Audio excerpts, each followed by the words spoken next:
I'm not a nutritionist, but I try to eat fairly healthy. I'm not a personal trainer or a yoga teacher or a fitness expert, but I do try to stay active. I'm not a psychologist, but I have been studying a new form of psychology. It's not cognitive psychology, although there are some similarities, and it's not behaviorism, although there are some similarities with that as well. While I say it's a new psychology, it's not really, as it was uncovered by a man named Sydney Banks back in the 1970s. Most may have never heard of it because he and those he taught were never very good at getting the word out. He wasn't a psychologist. Also, he was just a Scottish welder, believe it or not, living in Canada, who had an 8th grade education. But one day he had an amazing epiphany experience that changed his life and those who were interested in learning from him. People would flock to hear him speak once word got out that he had some sort of enlightenment experience. Some of those people that would listen to him were psychologists, and once they started to really see what he was talking about, they started talking about it to their patients, and they were getting amazing results very quickly with these patients. Some of these people who they worked with for years and were never feeling better at all would suddenly, within a couple of sessions of hearing the understanding that Sydney Banks had shown them, they were just suddenly getting better. Some of the psychologists even went into crime-riddled cities to teach the communities there what they knew. And these would be cities with huge drug rates and crime rates and murder rates. After going in and into these cities and teaching the community about this understanding, these cities would all turn around with murder rates completely disappearing. No murders. You can look up the city of Modelo, Modelo, if you're interested in learning more about that. There's information probably online about it. I don't remember what year it was when they went in and turned them around, but I believe they're still doing very well there. Others, psychologists and people who have this understanding, have gone into prisons, taught prisoners this understanding, and those in the prisons, even when they start to get it, they'll say things like that they've never felt freer than they are now, even though they're still locked up behind bars and aren't physically free, but their minds and they're free in their own minds. And another one reason you probably never heard of Sid Banks or this type of psychology is he kept on changing the name through the years. It seemed like every time it would start to stick with a certain name, they first called it Psychology of Mind, and when that started gaining some traction, for some reason Sid decided to change the name because he didn't like the way the people were teaching it, and he didn't think it was true to what he had experienced. And so then they started calling it Health Realization. And again, same thing happened when that started really taking hold under that name. He wanted to change it again. Again, he didn't like the way people were teaching it. He was very pure with what he wanted to be taught, because he said it was all just very simple. And so when they finally settled on the name, what it's called right now is the 3 principles. So if you want to look up any of those terms, Psychology of Mind, Health Realization, or the 3 principles, you'll find information online if any of this starts to resonate with you and you want to learn more. Sid died some years ago. I forget how long it's been, maybe 5 or so years, and so likely it'll be called the 3 principles for a while in its current form. But whatever it is, whatever you want to call it, it's really just a way of understanding life that helps us see how it really works. And when you start to see the truth in it, really see the truth, like because you've had an epiphany about it, it seems to magically have the ability to change your life for the better without even doing anything. You don't have to do anything. And I'll tell you later a little more what having the understanding that I have of it has really changed my life. But the thing that I want you to understand now is that it's different to the way most of us think life works. In fact, it's sort of the opposite, because of that, people, when they first hear about it, sometimes they want to just dismiss it because it just sounds like that can't be right. But so what I'm asking you to do is just listen with an open mind and keep your thoughts maybe screaming at you that this can't be true. There's no way, it doesn't make any sense. But it is 100% true for sure. And some of you may hear and feel the truth of it deep down inside, but it still may not make any sense intellectually, which is usually what happens when people sort of hear this stuff. And it's not freaky or weird, just common. It's just the way life works. So by just keep an open mind, and that will leave some space in your mind for new ideas and beliefs that you may start to take hold, and you may just start to get it, and then who knows what will happen with your life. So you may be wondering what all this has to do with getting and remaining fit and healthy, but bear with me and you'll see soon enough. The basis for these three principles that Sydney Banks uncovered spontaneously, the way life works, and I don't even need to really tell you what they are at this point. It doesn't really matter. It may or may not even come up. But basically what it talks about is that we're all born happy, basically, with our own innate health and well-being. Everyone's born that way. We aren't born with problems of our minds where we have to go see psychologists and things like that. That doesn't happen. We all start with a clean slate, basically, and that happiness and peace of mind is our default state. And I know that in itself sounds weird and doesn't seem like how it works most of the time these days, because we're all so frantic and crazy and life is busy. So it doesn't feel like peace of mind is our default state, but it is. Think of our minds like a snow globe. When it's just sitting there in its default state before anyone picks it up, it's calm. But once you shake it all up, there's a big storm going on. And that's the same when you have a lot on your mind. Your brain feels like that swirling snow of the snow globe. And while it's swirling, it seems like it'll never end.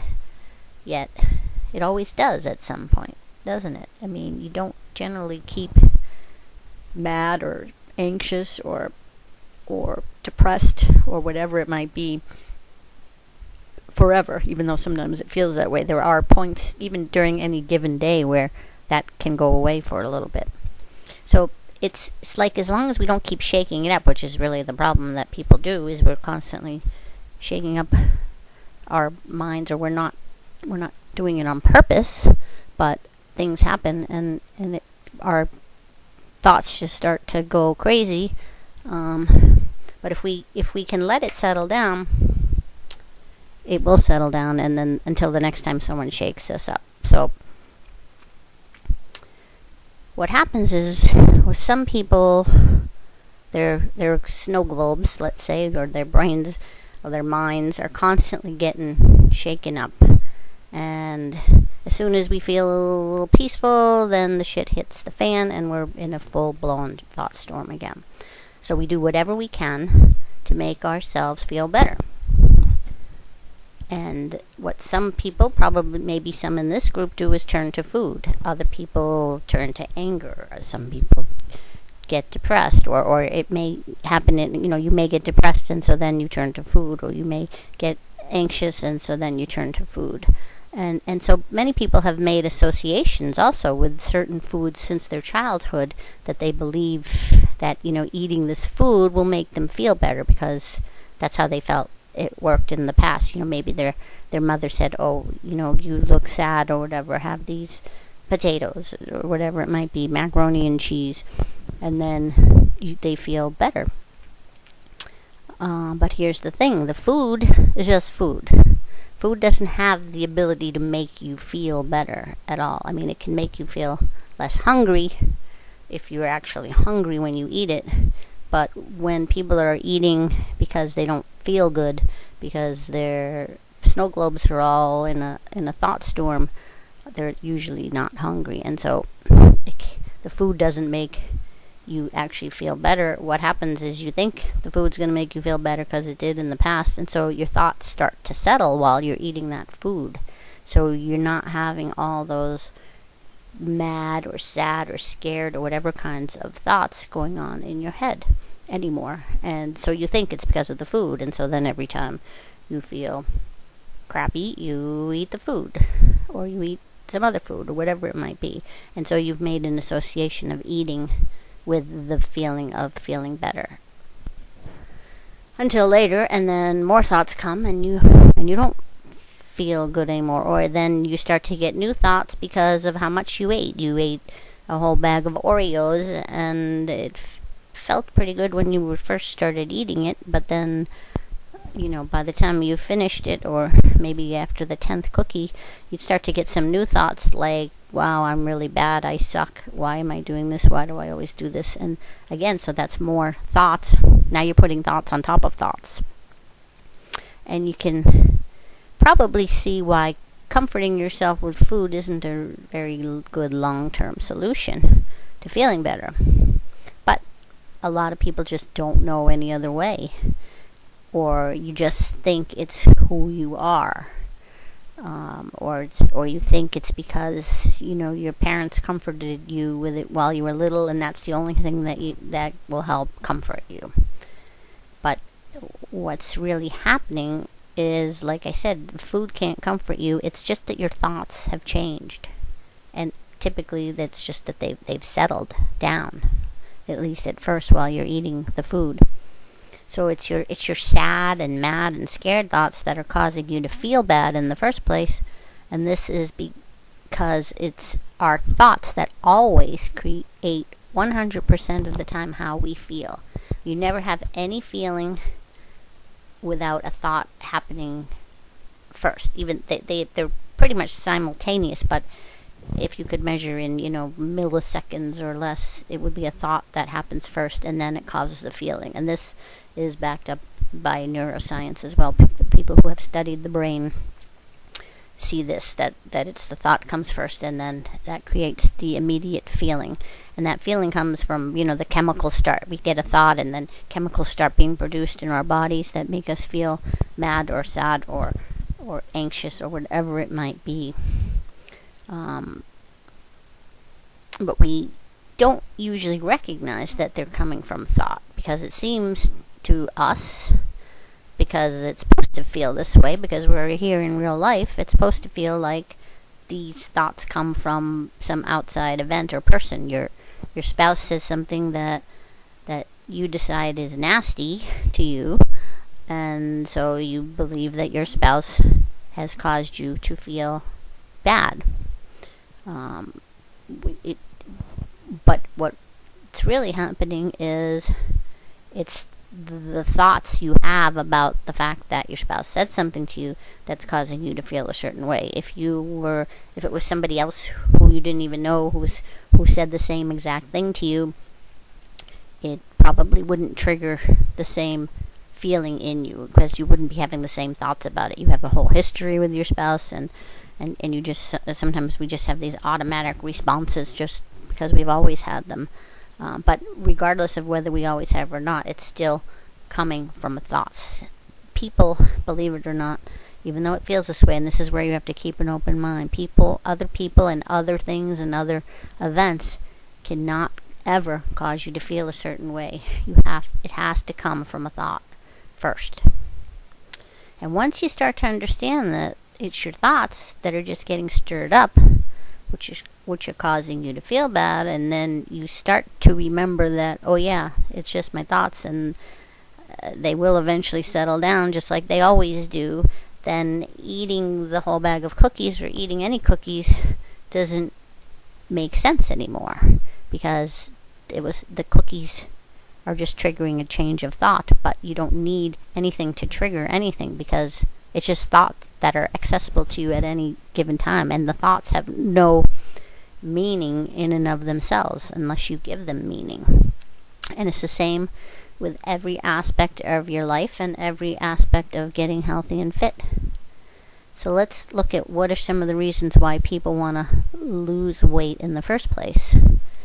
Sometimes it's to look better for a certain event, or a lot of times people are hoping to attract a new mate.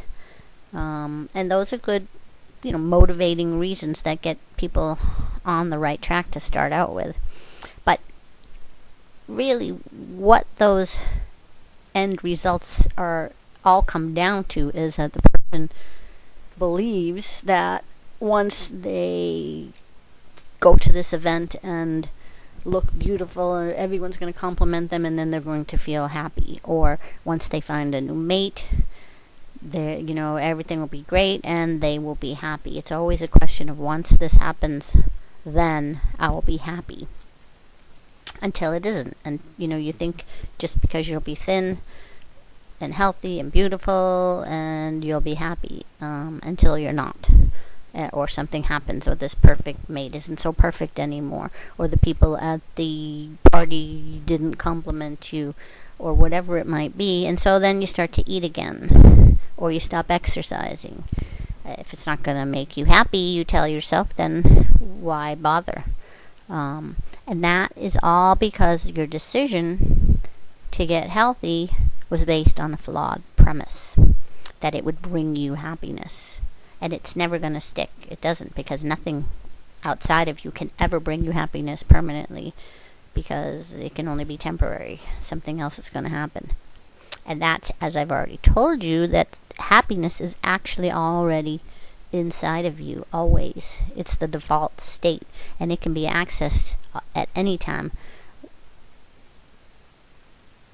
Anytime at all. It's what we are when our brains aren't stirred up with crazy thoughts of anger, anxiety, or angst. And the interesting thing is, it can be accessed anytime, whether we're healthy or unhealthy, or fat or thin, or whatever. That happiness is there. It's the default state, and it can always be accessed. So I'm not saying that people should be unhealthy or overweight, but what I'm saying is, if you are those things, or whatever you are, or however you see yourself, you can still be happy. And that actually is your best bet on your way to being happier, to being healthier. I mean, if you already are happy, you drop all thoughts about what it means to be that healthy, what healthy will mean to you. Drop all your negative side talk and self-talk about how horrible you are because you're overweight or because you don't exercise, and allow your mind to settle to its natural peaceful state. And when you're not looking for that happiness from anything from outside of yourself, that's when the magic happens, because that's when your wisdom can finally start to show through. And then it's a whole new ball game. So let's talk a little bit about wisdom. What is wisdom? Wisdom is that deeper part of you that's calm, cool, and collected. And it's always there, and it's always accessible to you. But we don't always hear it, or in many cases we don't listen to it when we're caught up in our personal thought storms. Wisdom is like the zone, if you've ever been in the zone. If you played certain sports, you'll know what the zone is. I recently started playing tennis, and I could immediately see the difference in how I played when I was caught up in my thoughts from when I was in the zone. When I was first trying to learn how to play, I was constantly caught up in my thoughts, because I'd be thinking about how do I hold the racket, where do I stand, how do I hit the ball, and it would be really hard. Once I started to get a better feel for it, and my body just knew where to stand and do all that stuff. And if I didn't get in its way, in my wisdom's way, then I would just hit the ball, as best as I could and do much better. But as soon as I started to overthink it, then I would stink again or do really bad. And even I've noticed that even if I have a lot on my mind during hours before I go play tennis, if I'm having a crazy day for whatever reason, and then go play tennis, I don't do as well because my mind hasn't always settled when I'm playing, even though I don't notice that I'm thinking whatever I was thinking about, but it's there in the background. So the zone is really the same thing as the resting snow globe. It's a quiet mind without a whole lot of personal thought racing through it. And it's not something we can try to get into, really. You can't just get yourself in there, because the trying creates more thoughts, and the thoughts something like, okay, stop thinking so much, let's get into the zone, which is why it doesn't work very well, because the whole point of the zone is that you're having fewer thoughts and you're just letting your wisdom take over. But if you try to think of getting into it, it's like trying to not think, and you can't stop yourself from thinking. Thinking just comes. So the zone and the peace it brings is more something we fall into, just like we fall asleep. Once our thoughts settle down, we get there. And when we're in there, that's when our wisdom is easily accessible. And our wisdom, that's the deeper part of us that knows what's best for us. And it wants us to be fit and healthy, because it's generally good for us to be that way. Not because it cares what other people think about us. The wisdom doesn't care. I mean, that's only ego that cares what other people think about us. But because it's just good for us. It's good for our bodies. If we're going to live on this planet, it's good to be fit and healthy. And so our wisdom will lead us that way if we listen to it and we can hear it. And once we do start being able to hear it, because our minds are quieter, we'll start to know exactly what to do in terms of eating healthy and going to the gym or whatever it is we want to do. We'll automatically start buying and cooking healthier foods, or if we don't know much about healthy eating, we may start researching it and learn, what sorts of foods maybe we should be buying more of, and how do we cook them. And we'll start automatically participating in healthier activities, such as taking walks or hikes or going to the gym or hiring a personal trainer or practicing yoga or whatever it might be that's right for us at the time. And the cool thing is, you'll start to find healthy foods that we like, even though we might have thought we don't like healthy foods, which is how it was with me. And we'll find healthy activities we like as well. We may not like them all, but we'll find the ones we like if we give them a chance. And none of it will feel like a burden to us, because there won't be any right or wrong attached to it. If you feel like eating something not so healthy one time, it won't be a big deal, because our happiness doesn't depend upon it. In fact, if you should enjoy it. If you're going to decide, I'm going to have a piece of cake today, well, that's fine. Have the piece of cake. If that's what you really want to do that day, and enjoy it. And don't make a big deal out of it, because it's not a big deal. Making a big deal out of it then is your ego again. That's your ego thought storm that will only take you further away from your wisdom, and you won't be able to hear it anymore. And so the less we listen to the ego thoughts, and they're going to come, they're definitely going to come. You're not going to be able to stop them. Mine still are there all the time. But the less we listen to them and realize that they're just thought, the less effect they have on us. So the next question is always, well, how do I know which are my ego thoughts and which are the wisdom ones? Well, it's a good question, because it's usually through a feeling. The wisdom thoughts won't be like beating you up and chastising you, but your ego thoughts will. Your ego voice is always in the background, squawking and chattering, and its only purpose is really to serve itself. It's not really going to do what's best for you. In fact, the egos are kind of mean to us a lot of times. What happens is our egos are often are how we identify ourselves, and basically the way we label ourselves. So if we believe that we are a certain way, I'm an overweight person, I'm an unhealthy person, I don't exercise, I'm allergic to exercise, I hate vegetables. If we believe that this is our identity, which I always thought of for myself, a lot of those things, then your ego doesn't want to lose that identity. No matter what, it will hold on to that identity as much as it can, because to an ego, any kind of change in identity is like a death to it. And so regardless of the way you think of yourself, whether it's positive or negative, your ego just doesn't want to give it up. So much so that it makes you really feel like it's impossible to change. And that's how you know it's the ego.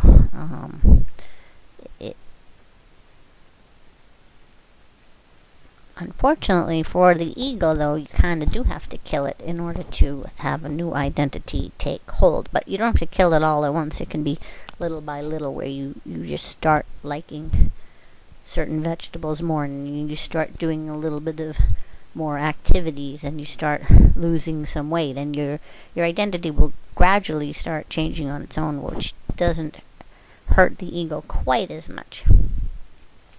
But it'll continue to squawk at you in the background, because that's what egos do. And you'll hear it say, no, you don't need to go to the gym today. You're too tired. It's too rainy. It's too cold. Or a million other excuses. But here's the thing with this. You don't have to listen to it. No matter how compelling those thoughts are, they still are just thoughts. And the interesting thing about thoughts is they have no meaning whatsoever until we give them some meaning. The funny thing is, those ego thoughts trying to talk us out of making positive changes in our lives don't usually make a whole lot of sense. They're like little kids, or even worse, like a drunken bum down the street. When does it ever make sense to listen to the drunken bum? If you're walking down in New York City or Boston and a drunken bum starts talking to you, you can certainly choose whether or not you want to listen to him, and you might even listen for a little bit. But if he told you, don't go in that store that you were about to go into, would you not do it just because he said so? Probably not. But that's our ego thoughts to us. They're telling us all kinds of crazy things like, don't go exercise, you're too tired, things like that, and it's too cold. But that's not our wisdom. That's the ego thoughts, the drunken bum. Because that ego doesn't want to change, it's going to tell you whatever it thinks you might want to hear to convince you to eat some crap or not go to the gym. And you can hear it out if you want, but when you see it for what it is, just a drunken bum, then why would you do what it tells you? And now, here's the key to all this as well. This may sound like I'm talking about willpower, you against your thoughts, and you have to be strong. But that's actually not what it is at all. It's if you just actually have an actual understanding of this, a knowing, and more than an intellectual knowing, but you get some kind of epiphany that you really know that those voices in your head are just thoughts and are nothing. They're made up of nothing. They're just a kind of energy, and they're actually nothing unless you hold on to them and listen to them and do what they tell you. They have no meaning unless we give them meaning. Thoughts are constantly coming and going continuously throughout the day. And just because you have the thought that you shouldn't go to the gym doesn't mean you have to act on it. And you can simply notice it. Oh yeah, I hear you. I hear you saying I shouldn't go to the gym. I'll take that under advisement, and then just see what happens later on. When it's time to go to the gym, do you go or not? For me, I just go. I have all kinds of thoughts all day long. I don't want to go to yoga. I don't want to run. I don't want to do this. But when the time comes, generally, and not always, but most of the time, I just get up and do it because my thoughts are clear. I know that those other thoughts don't mean anything and they'll come and go, and I don't have to listen to them.